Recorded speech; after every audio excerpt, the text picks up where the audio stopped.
नमस्कार, मी Mansi. News uncut मध्ये तुम्हा सगळ्यांचं स्वागत करते. बातमीपत्राला सुरुवात करण्याआधी नजर टाकूया बातमीपत्रातील काही महत्त्वाच्या हेडलाईन्सवर.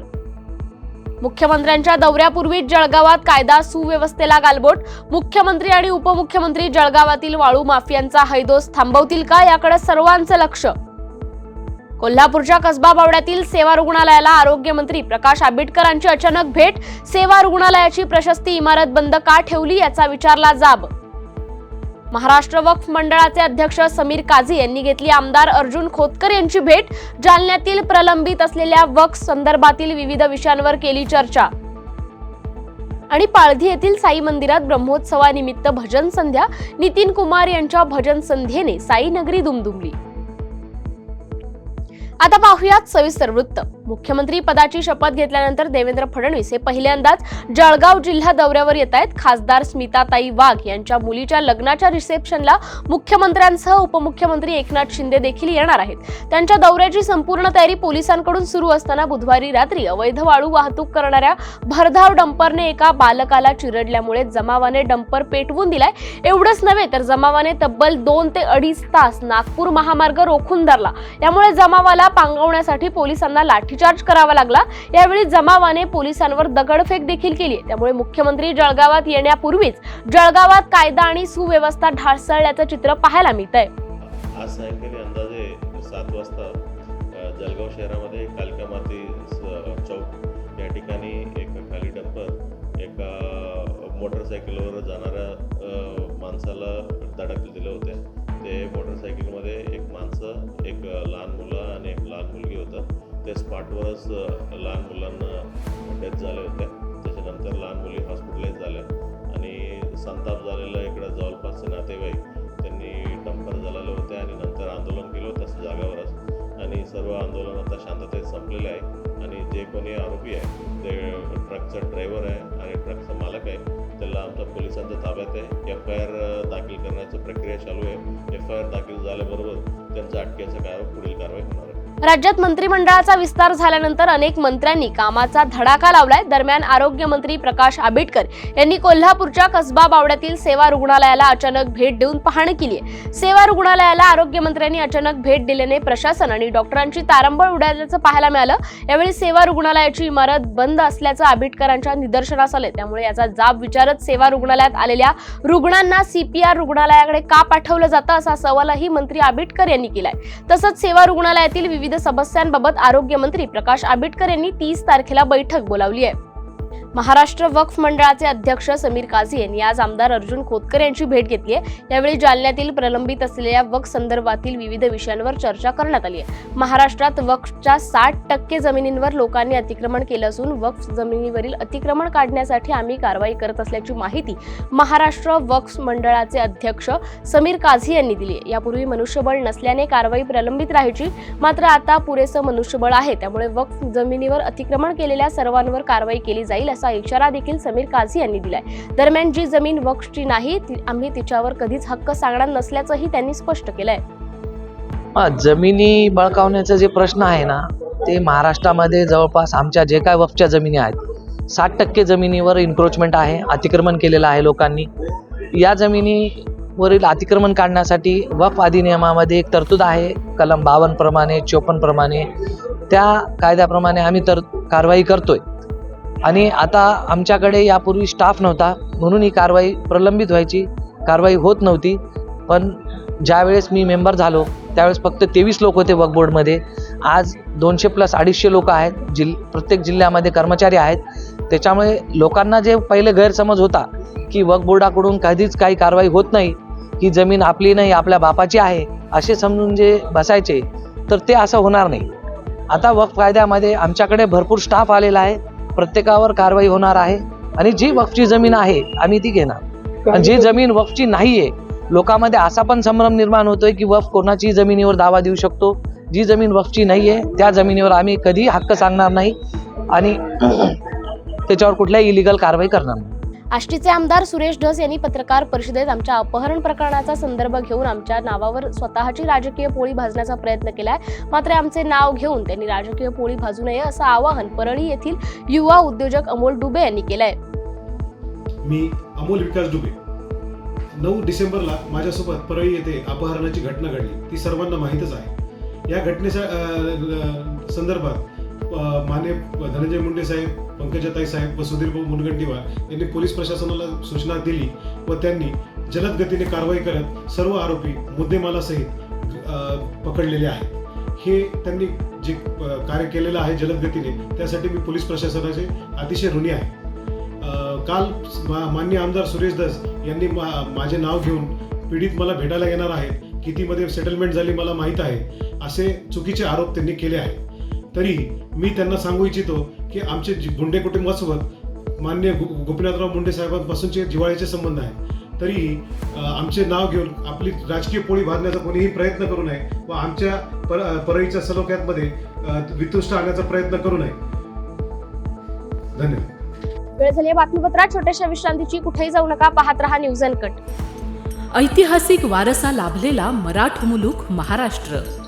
या महाराष्ट्राला विविध रंगी छटा आहेत. साहित्य, कला, पर्यटन, नृत्य, भाषा, संत परंपरा अशा विविधतेने तो नटलेला आहे.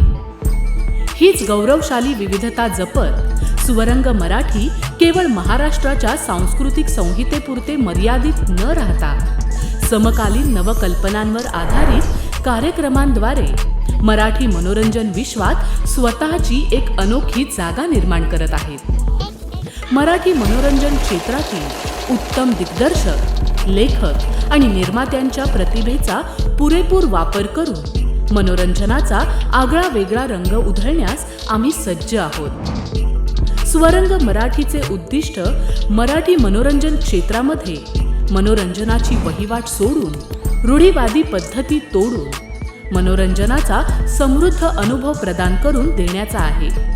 म्हणूनच यात विविध पद्धतीचे मनोरंजक आणि माहितीपूर्ण कार्यक्रम स्वरंग मराठीवर बघता येतील. शेवटी एकच, धकाधकीच्या जीवनात धांगडधिंगा करण्यापेक्षा बसूया, हसूया, गाऊया, जगूया. नाती गोती श्रावण मोती गावामधले जीवन तरंग. नाती गोती श्रावण मोती गावामधले जीवन तरंग. चला जोडूया, चला पाहूया, जशी संस्कृती तसा स्वरंग. विश्रांतीनंतर बातमीपत्रात पुन्हा एकदा स्वागत करते. जालन्यात 300 रुपये क्विंटलने गुळाचे दर वाढल्याचं चित्र पाहायला मिळतंय. मकर संक्रांती सणामुळे गुळाची दरवाढ झाली आहे. जालना कृषी उत्पन्न बाजार समितीमध्ये दररोज 250 ते 300 क्विंटल गुळाची आवक होत असून गुळाला 3,500 ते 4,000 रुपये प्रति क्विंटल भाव मिळतोय. जालन्याच्या परतूर तालुक्यात 5,890 हेक्टरवर गव्हाची पेरणी करण्यात आली आहे. परतूर तालुक्यात गव्हाचे क्षेत्र वाढले असून सरासरी पेरणी योग्य क्षेत्र 4,182 हेक्टर असताना प्रत्यक्षात 5,890 हेक्टर क्षेत्रावर गव्हाची पेरणी झाली. यंदा चांगला पाऊस झाल्याने मुबलक प्रमाणात पाणीसाठा उपलब्ध आहे. त्यामुळे मागील 2 वर्षांपासून घटलेले गव्हाचे क्षेत्र यावर्षी मोठ्या प्रमाणात वाढल्याचं पाहायला मिळतंय. जालना शहरातील MIDC भागात हमजा किराणा दुकानाच्या गोडाऊनला शॉर्ट सर्किटमुळे भीषण आग लागल्याची घटना घडली आहे. यात गोडाऊन मधील लाखो रुपयांचं साहित्य जळून खाक झालं असून या घटनेत सुदैवाने जीवितहानी झालेली नाहीये. मध्यरात्रीच्या सुमारास अचानक शॉर्ट सर्किट होऊन दुकानाच्या गोडाऊनला आग लागली. घटनेची माहिती कळताच अग्निशमन दलाच्या जवानांनी तत्काळ घटनास्थळी धाव घेत आगीवर नियंत्रण मिळवलंय. वेळ झाली बातमीपत्रात छोट्याशा विश्रांतीची. कुठेही जाऊ नका, पाहत रहा न्यूज अनकट. ऐतिहासिक वारसा लाभलेला मराठ मुलूक महाराष्ट्र.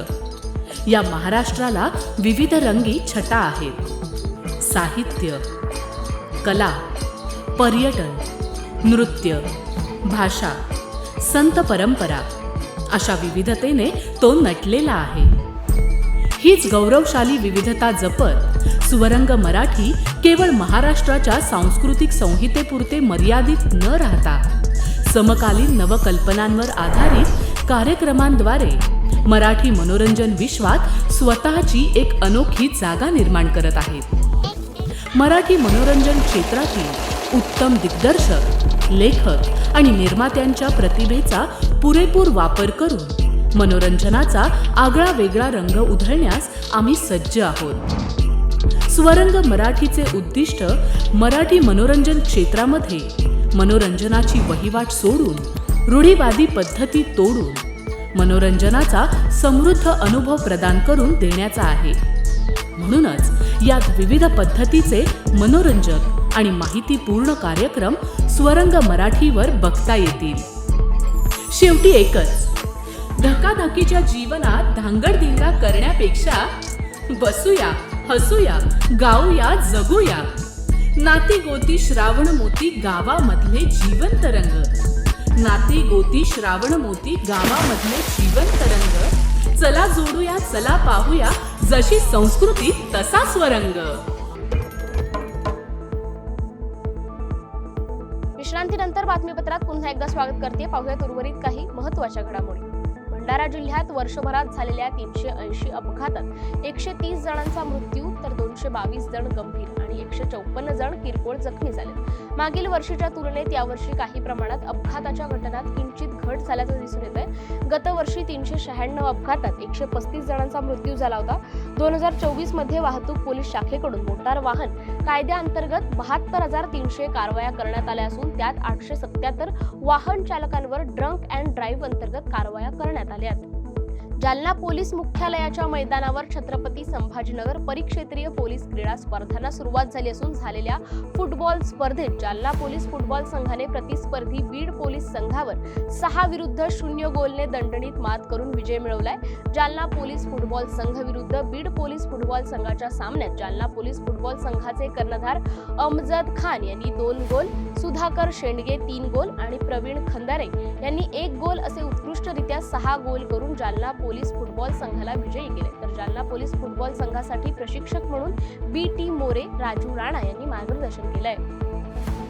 जळगाव जिल्ह्यातील पाळधी येथील साई मंदिरात ब्रह्मोत्सवाचे आयोजन करण्यात आले असून या प्रमुख उत्सवाचे हे 22वे वर्ष आहे. या पार्श्वभूमीवर भजन संध्याचे देखील आयोजन करण्यात आले होते. या भजन संध्याच्या निमित्ताने नितीन कुमार यांनी हे संगीतमय भजन या ठिकाणी सादर केलंय. या प्रसंगी ब्रह्मोत्सव निमित्त साई नगरी ही भजन संध्येच्या निमित्ताने दुमदुमून गेली होती.